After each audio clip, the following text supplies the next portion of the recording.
In this tutorial, I'm going to show you how to use the split face tool to create regions on an object surface and then use the paint tool to change the material of those regions.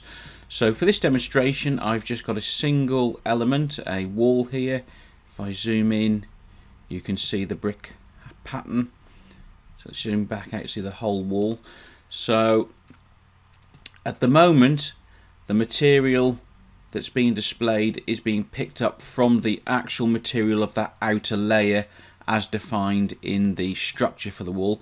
So I'll just show you very quickly where you find that. So with the wall selected, edit type, and the first parameter there, structure, hit edit, and we can see that top layer there, brick common.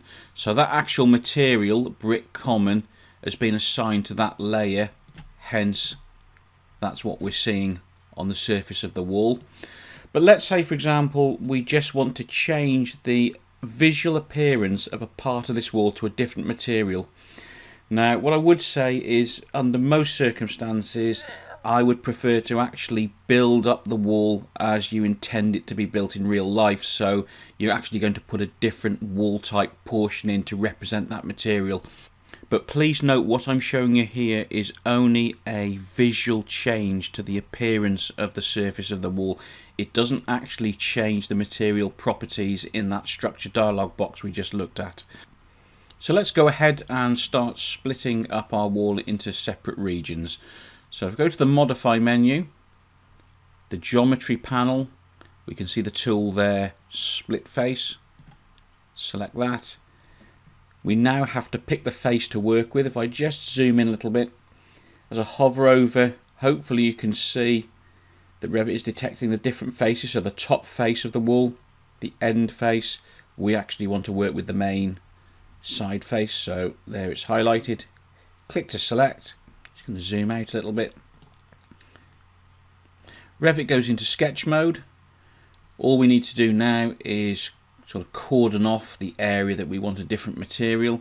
So using the line tool, I'm going to go from the edge, and just to be a little bit different, I'm going to put it at an angle instead of vertically.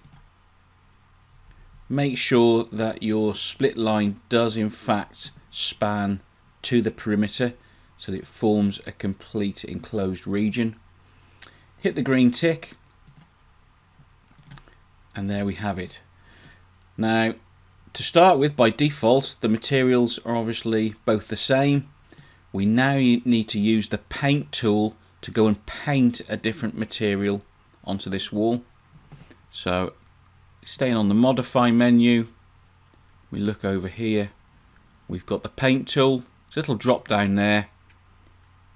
So you can apply paint or you can remove paint, which will take it back to the existing base material. So choose paint. Up comes the palette of your materials. I'm just going to choose this cladding vertical ribbed. Hover over the region that you want to apply that material to, and there we go. But please note that if you were to take a section through this wall at this point, that section would look identical to a section taken at this point, i.e. on your section it would still show as this brick material. This is just a visual trick, if you like, a visual override to the material. So you're not going to be able to schedule this material as far as the actual 3D model is concerned. It doesn't exist as a material. So if you're doing this for real, I think it would be much better to actually make that in two separate sections of walls, two different wall types. You could edit the profile of the wall to get this sloped effect. Then you would actually have the genuine materials, if you like, in the model that you could schedule separately.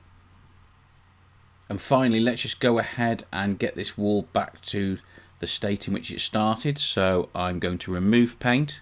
Remember, that's on the modify menu, geometry panel, remove paint, go and hover over. That removes the paint. Cancel out of the paint command. And finally, we just need to remove the split line. So hover over, select it, hit delete, and the wall is back to where we started. I hope you enjoyed this Revit architecture video. If so, please hit the like button. If you'd like to be notified when new videos are released, please subscribe to this channel. And to see the full range of my Autodesk Revit architecture training material, including video courses and PDF ebooks, please visit the website at www.bimscape.com. You can also connect with Bimscape on the social media platforms listed here.